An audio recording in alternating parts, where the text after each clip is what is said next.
Olá pessoal, tudo bem? Professor Cleverson. Espero que estejam todos bem em suas casas, não estejam saindo, se protegendo e comendo muito chocolate. Então vamos lá para uma aula de desenho geométrico. Eu sei que agora vocês aplaudiram, vocês vibraram porque vocês adoram matemática e desenho geométrico. Então vamos lá fazer uma pequena revisão do módulo 4 de segmentos comensuráveis. Vamos iniciar lá na página 360, são os exercícios em casa, o exercício 1. Então o exercício 1 ele fala o seguinte: calcule o MDC entre as medidas dos segmentos dados utilizando o processo das subtrações sucessivas. Então, lembrando, processo das subtrações sucessivas, qual a regrinha? Pego o maior menos o menor e vou ter o resultado. A partir desse momento, eu excluo sempre o maior e vou fazendo as subtrações sucessivas até zerar minha conta. Então, a letra A, ele fala que AB é igual a 48 centímetros e CD é igual a 28 centímetros. Ou seja, para mim fazer as subtrações sucessivas, eu começo fazendo 48 menos 28 e continuo a conta, que no final vai me dar um MDC do 48 e do 28 de 4. Ou seja, o MDC do número 48 e do número 28 é o número 4. O exercício 2, ele fala que PQ é igual a 0,444 e é uma dízima periódica, e que RS é 2/3 de centímetro. Primeira coisa que eu preciso fazer aqui é transformar essa dízima periódica em fração. Como que eu transformo? Eu vou pegar essa dízima periódica, ela é qual o número depois da vírgula? É o 4. Se é o 4 depois da vírgula, eu vou colocar 4 dividido por 9. Essa é sempre a regrinha. Você pega os números que estão na dízima periódica depois da vírgula, ele é um único número, é o número 4. E pego e divido por 9. Então eu vou precisar achar quantos que é 2/3 menos 4 nonos. Por que os 2/3 está primeiro? Porque ele vale mais do que os 4 nonos. Então sempre o maior menos o menor. Porém, eu tenho uma subtração de frações e essa subtração, os números embaixo não são iguais. Ou seja, eu vou ter que tirar o MMC de 3 e 9. Tirando o MMC de 3 e 9, eu vou descobrir que é 9. Agora eu tenho que aplicar esse MMC para mim deixar a parte de baixo da fração toda igual. Então eu vou pegar 9 dividido por 3, vai dar 3 vezes 2, 6. Então a primeira fração vai ficar 6 sobre 9. Menos 9 dividido por 9 é 1. 1 vezes 4, 4. Então a segunda fração vai ser 4 sobre 9. Aí eu faço, a partir do momento que eu tenho todos os números iguais na parte de baixo da fração, eu faço as subtrações sucessivas até zerar. Fazendo as subtrações sucessivas até zerar, eu vou descobrir que o MDC da dízima periódica 0,4444 e de 2/3 é 2 sobre 9. A letra C fala que TU é 1,25 centímetros e XZ é 8,5 centímetros. Primeira coisa que eu faço é transformar 1,25 em fração. Eu tiro a vírgula, então vai ficar 125 e embaixo eu coloco o 100. Eu consigo simplificar essa fração de 125 dividido por 100? Consigo. Simplificando ela ao máximo, ela vai se transformar em 5 sobre 4. Agora eu tenho que começar a fazer as subtrações sucessivas. Porém vai ficar 8,5 menos 5,4. Ou seja, de novo eu tenho uma subtração de frações onde os números inferiores são diferentes. Como eles são diferentes, eu tenho que tirar o MMC. Tirando o MMC de 5 e 4, eu vou ter que esse MMC é igual a 20. Agora eu jogo nas frações para tornar o número de baixo dessa fração todo igual. Então vou pegar 20 dividido por 5, 4. 4 vezes 8, 32. Então a primeira fração ficou 32 sobre 20.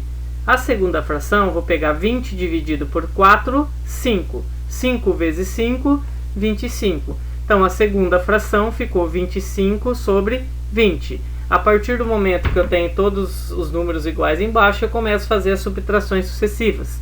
Ao zerar a minha subtração sucessiva, eu vou descobrir que o MDC de 1,25 e 8 sobre 5 é igual a 1 sobre 20. O exercício 2. O exercício 2 fala o seguinte: considere os segmentos do ínter anterior. Qual é a medida do segmento CD quando se toma o segmento AB como unidade de medida?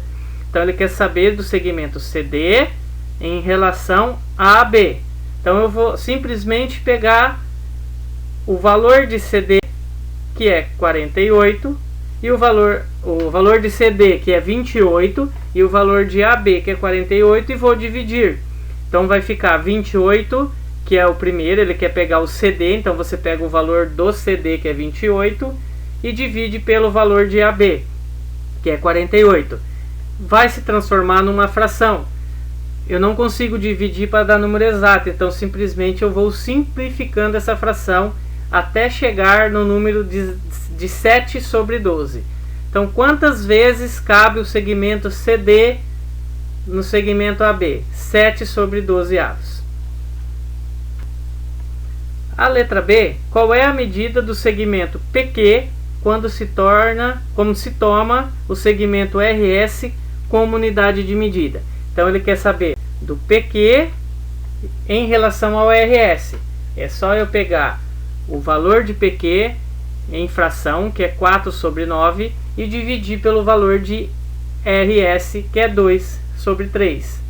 Para mim fazer uma divisão de fração, basta eu manter a primeira fração, inverter a segunda e mudar o sinal de divisão para multiplicação.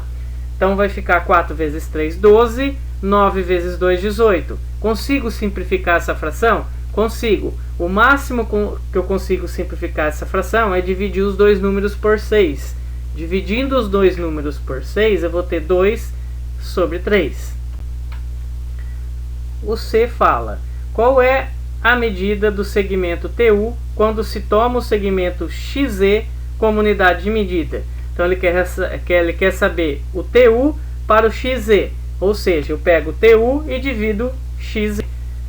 TU na forma de fração é 5 sobre 4 e XZ na forma de fração 8 sobre 5. Então eu vou pegar 5 sobre 4 dividido por 8 sobre 5.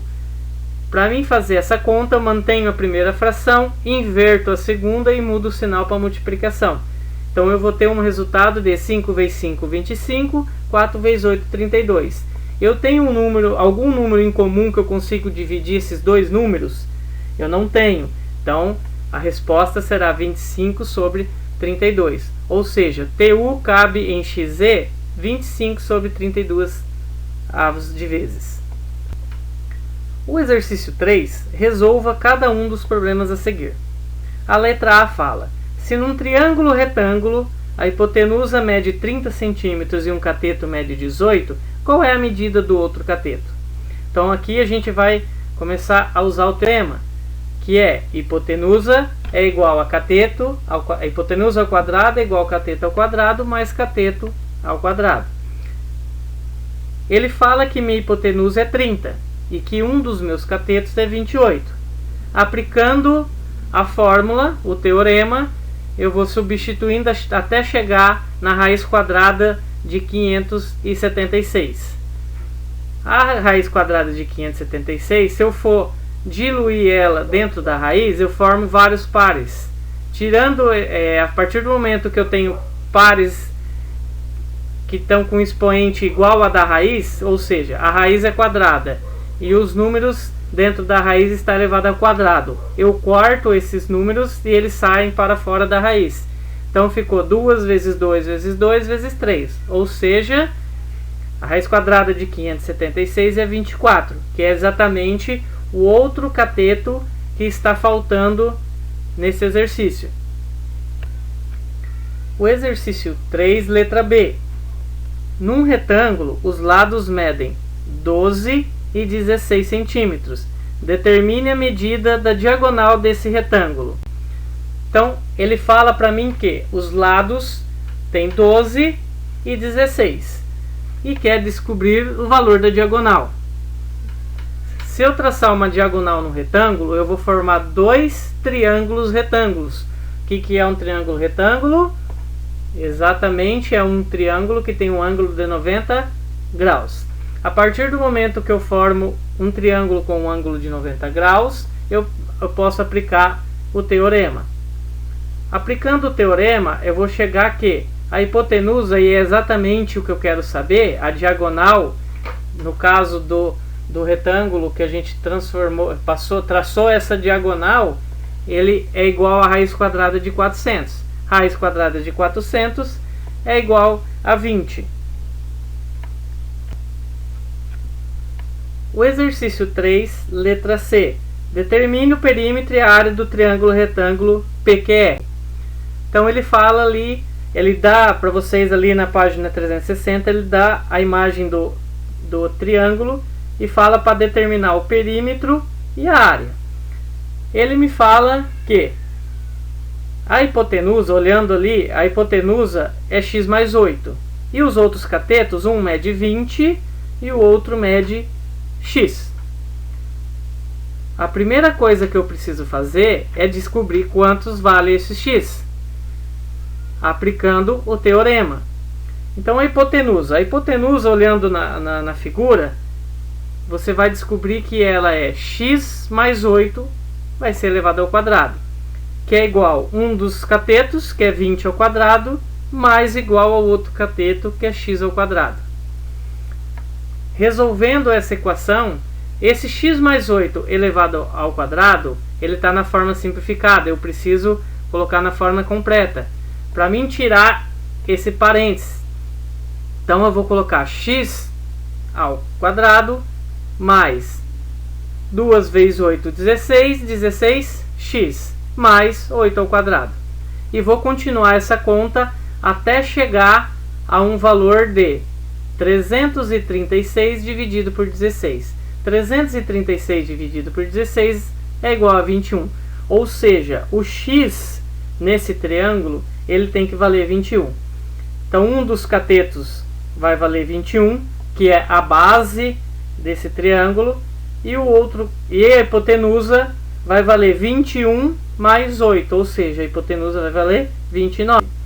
Então, para mim calcular o perímetro do triângulo PQR, eu vou calcular da seguinte maneira: o perímetro é igual a mais b mais c, ou seja, a soma dos seus lados. Então, o valor de A, x mais 8, valor de B, mais 20, valor de C, x.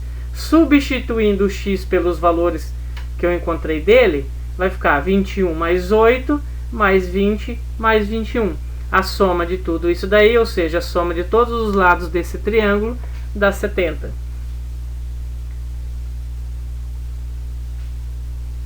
Então temos um perímetro de 70. E agora, para mim calcular a área. A área de um triângulo é calculado pela fórmula altura vezes base dividido por 2. A altura desse triângulo da letra C, podemos analisar lá na figura, ele é o cateto 20. O cateto 20 é o mesmo valor da altura. E a base é o valor do outro cateto, que é 21. No desenho ele está x, porém nós descobrimos que o valor de x é igual a 21. Então vai ficar 20 vezes 21 dividido por 2. Então a área desse triângulo será 420 dividido por 2, chegando a uma área total de 270 e 10. A letra D, num losango, as diagonais medem 16 centímetros e 12 centímetros. Determine sua área e seu perímetro. Então agora a gente está falando de um losango. Então o losango tem diagonais de 12 centímetros e 16 centímetros. Essas são as informações que ele me dá. E para mim saber a área do losango.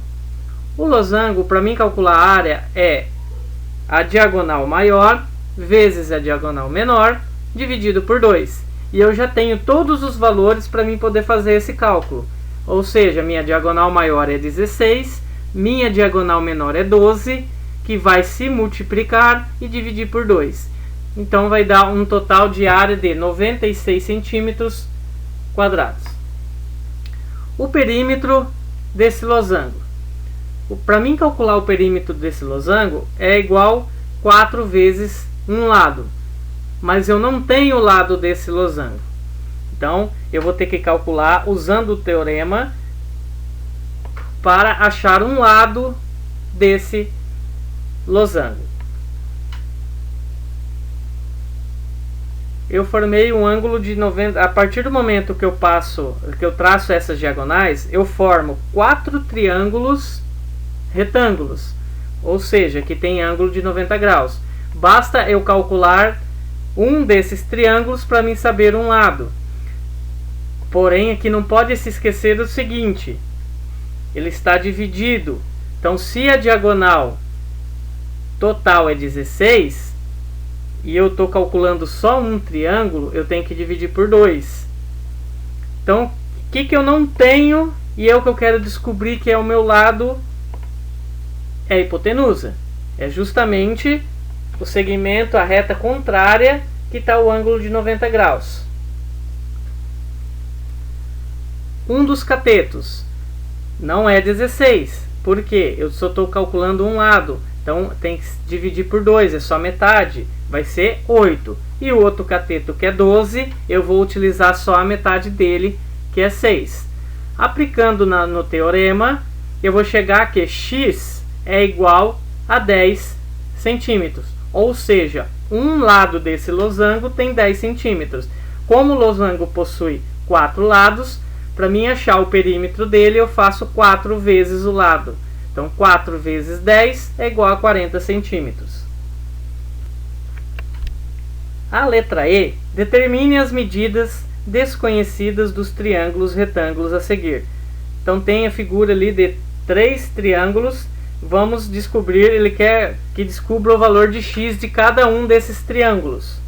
E todos eles são triângulos retângulos para que poderemos utilizar o teorema. Então, o triângulo ABC. O triângulo ABC ele não me dá o valor da hipotenusa, ele coloca x, e que os outros catetos, né, e os outros números são os dois catetos. Um vale 2 e o outro vale 3. Aplicando o teorema de Pitágoras, hipotenusa ao quadrado é igual a cateto ao quadrado mais cateto ao quadrado, eu vou chegar a que x vai ser igual a raiz quadrada de 13. Unidades, porque ele não mencionou unidade de medida, então são unidades. Raiz quadrada de 13 não é uma raiz exata, e ele é um número primo, então deixa da forma de raiz. Então x é igual a raiz quadrada de 13. O triângulo DEF também não tem o valor da hipotenusa e os outros valores, que serão os catetos, um vale 11 e o outro vale 12. Aplicando o teorema de Pitágoras, eu vou chegar a que x vai ser igual a raiz quadrada de 265. A raiz quadrada de 265 também não é exata, então deixa na forma de raiz. O triângulo RST me dá o valor da hipotenusa, que é 8, me dá o valor de um cateto, que é 6, porém não me dá o valor de outro cateto e ele coloca o valor de x. Aplicando o teorema, eu vou chegar a que x vai ser igual a raiz quadrada de 28, que também não é exata então vou manter ela na forma de raiz. Então fica a raiz de 28 unidades. O exercício 4 fala o seguinte: volte aos itens 3A, 3B, 3C e 3D e analise par a par se os segmentos das figuras são comensuráveis ou incomensuráveis. Aqui a gente entra na parte de comensuráveis e incomensuráveis. Resumindo, né, comensuráveis, relembrando para vocês, comensuráveis são aqueles parzinhos de segmentos, ou seja, dois números inteiros formam par de figuras comensuráveis e segmentos comensuráveis. Quando eu tenho um dos dois números que não é número exato, ele se transforma em um par incomensurável. Então, analisando o exercício 3 da letra A, o que podemos ver ali? Que só tem comensuráveis. Todos os números que nós descobrimos e tem ali de valores que o exercício nos dá, são números inteiros. Então, comensuráveis da letra A pode ser o 30 com 18, pode ser o 30 com 24, pode ser o 18 com 24. Ou seja, ali é cateto com cateto, cateto com hipotenusa e hipotenusa com cateto, com outro cateto, né? Então ele consegue formar 3 pares de comensuráveis. E incomensuráveis, tem algum número nesse exercício do 3A que não é exato? Não, né? Todos os números são exatos. Então não existe nenhum par incomensurável nesse 3A. Agora analisando o 3B. O 3B também me dá números só inteiros. Ou seja, eu não vou ter números, não vou ter pares de segmentos incomensuráveis. Não existe nesse 3B também. Só vou ter números exatos. Se são números exatos, eu consigo formar pares de segmentos comensuráveis. Na letra C também, analisando também, não teremos nenhum parzinho de segmentos incomensuráveis. Por que não teremos? Porque não tem nenhum número que não é exato. Todos são exatos, então eu consigo formar só pares comensuráveis com os números exatos que eu tenho. Analisando também o 3D, não existem incomensuráveis, não existe nenhum número que não é exato. Se todos os números são exatos, eu consigo formar só pares comensuráveis. O exercício 5, resolva os problemas a seguir, deixando suas estratégias registradas. Então, um terreno plano de forma retangular, medindo 720 metros de comprimento por 540 de largura, foi dividido em lotes quadrados, com dimensões iguais. Considerando que esses lotes tenham lados com o maior comprimento possível, em quantos lotes o terreno foi dividido? Então aqui eu tenho duas metragens e ele forma um terreno plano na forma retangular, onde um lado tem 540 e o outro lado 720. Basta eu aplicar o processo das subtrações sucessivas. Pego o maior menos o menor, vou ter o resultado. Logo em seguida eu continuo as subtrações sucessivas até zerar, sempre excluindo o maior número. Então eu vou descobrir que o MDC entre 720 e 540 é 180. Ou seja, cada lote deverá ter 180 metros de lado. Porém, eu tenho um terreno retangular. De um lado eu tenho 720, do outro eu tenho 540. Então, do lado que tem 720 metros, quantos terrenos cabem? Vai ser 720 dividido pelo MDC que eu achei, que é 180. Dividindo 720 por 180 é igual a 4. O outro lado, que mede 540 metros, eu também vou dividir pelo MDC, que é 180. Fazendo a divisão, eu vou chegar ao valor de 3. Logo, 3 vezes 4 é igual a 12. Ou seja, serão 12 lotes que caberão nesse terreno.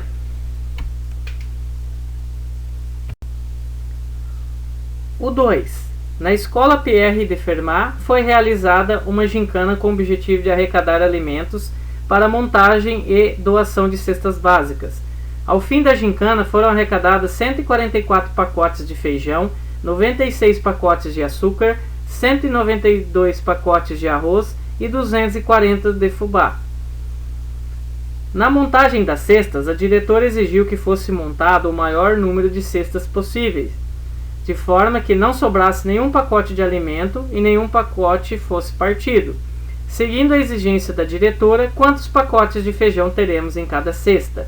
Ou seja, vou ter que fazer o processo das subtrações sucessivas. Vou pegar, que nem quando eu tenho mais de 2 números, conforme eu expliquei para vocês em sala, sigam como regra pegar os 2 maiores. Então, os 2 maiores que eu tenho é 240 e 192. E vou fazer as subtrações sucessivas até zerá-la. Zerando essa subtração, eu vou descobrir que o MDC de 240 e 192 vai ser igual a 48. Agora eu precisaria pegar o terceiro maior número e fazer as subtrações sucessivas com o MDC encontrado na primeira conta. Então, ficaria que eu precisaria descobrir o MDC de 144 e 48. Porém, eu já tenho esse cálculo anteriormente, então eu não preciso refazê-lo. Se eu já tenho ele anteriormente, eu sei que vai zerar e que o MDC também será 48. Agora eu precisaria pegar o outro número que eu não usei, que é o 96, e fazer as subtrações sucessivas também para chegar ao zero. Porém, eu não preciso, porque eu já tenho ele no cálculo lá em cima e sei que ele vai zerar e que vai dar um MDC de 48. Ou seja, então o MDC desses quatro números citados vai ser 48. Para mim descobrir quantos pacotes de feijões irão em cada cesta, é só eu pegar a quantidade arrecadada, que foi 144 pacotes de feijão, e dividir por 48, que é o MDC. É o máximo divisor comum entre esses números. Dividindo 144 por 48 é igual a 3. Ou seja, 3 pacotes de feijão em cada cesta. Como era uma alternativa, é a alternativa C. O exercício 6 pedia para vocês escreverem, né, no glossário ou anotar no caderno, né, anotando no caderno o que são segmentos comensuráveis e o que são segmentos incomensuráveis. De forma bem resumida, segmentos comensuráveis são 2 segmentos com números inteiros, e segmentos incomensuráveis não existem 2 segmentos de números inteiros. Agora, na página 361, o exercício rumo ao ensino médio, o número 1. Então, a figura representa um trecho de uma estrada em linha reta. Os pontos A, B e C indicam as entradas para 3 cidades e os pontos M e N indicam postos de gasolina. Sabe-se que M e N são, respectivamente, os pontos médios dos segmentos AB e BC. Aí vocês têm na apostila a retinha de segmentos e fala logo após dela: se MN é igual a 100 km e NC é igual a 40 km, a distância entre as entradas A e C é, e dá as alternativas. Como eu vou fazer essa conta? Simples. Quais informações que eu tenho? A primeira coisa que eu faço, eu retiro as informações dessa situação. Que M é o ponto médio de A a B e que N é o ponto médio de BC. Ou seja, o ponto médio divide o segmento exatamente ao meio. Então o ponto M está dividindo AB ao meio e o ponto N está dividindo BC ao meio. E ele também me dá que de M a N, ou seja, de um ponto médio até o outro, é 100 km. E que NC é 40 km. Então, ou seja, de ponto N até o ponto C, eu tenho 40 km. NC é igual a 40. Ele já me deu isso daí no exercício. E se N está dividindo o BC ao meio, porque ele fala que N é o ponto médio de BC, ou seja, está dividindo BC ao meio. Então, BN também será igual a 40, formando daí de B até C, 80. E o N no meio está dividindo esse segmento ao meio. Ele fala que de M a N é igual a 100, e essa medida passa por BN. E sabemos que BN tem 40. Então, MB tem 100 menos os 40 do BN, que vai ser igual a 60. Se MB tem 60 e o M divide AB ao meio, ou seja, o M é o ponto médio de AB, está dividindo ele ao meio, e eu já sei que metade é 60, então AM também será igual a 60. Então, para mim saber a distância de A a C, eu já tenho todos os valores. Para mim saber a distância de AC, eu tenho que passar por todos os pontos. Ou seja, tem que ser AM mais MB mais BN mais NC. Transformando essas letras em números que já encontramos, nós teremos a resposta que AC vai ser igual a 200 km. Ou seja, a alternativa B. O exercício 2 é bem parecido, porém, além de você encontrar os números, as medidas, você tem que calcular uma expressão. Marque sobre a reta R a seguir os pontos A, B, C e D nessa ordem, tais que AB é igual a 4 cm, BD é 8 cm e CD 5 cm. Depois marque o ponto médio M de AB, o ponto médio N de BC e o ponto médio P de CD. Então, quais as informações que ele já me deu aí? Já me deu o valor de AB, eu sei que de AB vai ter 4 centímetros, eu sei que de BD vai ter 8 centímetros e eu sei que de CD vai ter 5 centímetros. Opa, professor, mas peraí, e quantos vai ter de BC? Eu não tenho esse valor.